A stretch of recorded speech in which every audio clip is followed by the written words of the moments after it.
في الانف والاذن والحنجره، دكتور في كذا، وعندنا دكتور في مين؟ في التخاطب. يعني ده احد التخصصات اللي موجوده عندنا في كليه الايه؟ الطب. خلاص، زيه زي اي ايه؟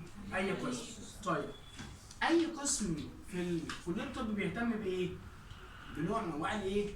المرض، زي بطنه، ده عمود فقري، ده عظام، ده كذا. فده كمان هو بيهتم بنوع مين؟ مرض ايه؟ اضطرابات النطق والكلام لدى المريض. ان هو بيهتم بامراض النطق ومين؟ والكلام. وبدا ان هو ايه؟ لا، انف واذن وحنجره ده تخصص.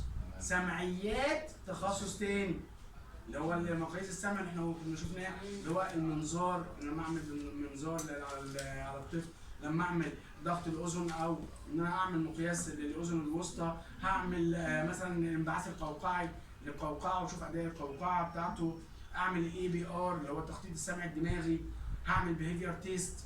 خلاص، ده دكتور سمعيات اللي هو تحليل السلوك للسمع، بيتكلم عن المنطقه السمعيه اللي فوق في المخ. تمام؟ يعني انا بحوله للدكتور انف اذن لو هو عنده مشكله. التخصص بتاع دكتور تخاطب هو بيهتم بامراض النطق والايه؟ والكلام. وبدا يقول لك الامراض دي او الاضطرابات دي متقسمه لثلاث حاجات او ثلاث اضطرابات. ايه هم الاضطرابات؟ ايه هم الاضطرابات؟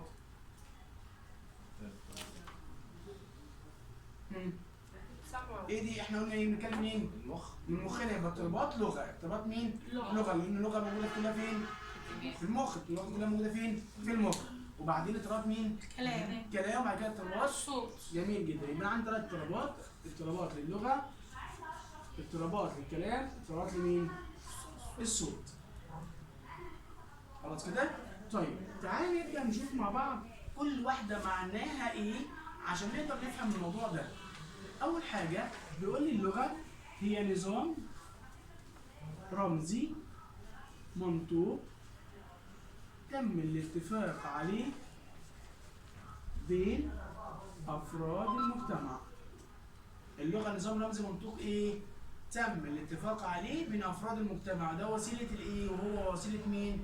التواصل. هو وسيله مين؟ تواصل. وهو وسيله التواصل الاجتماعي.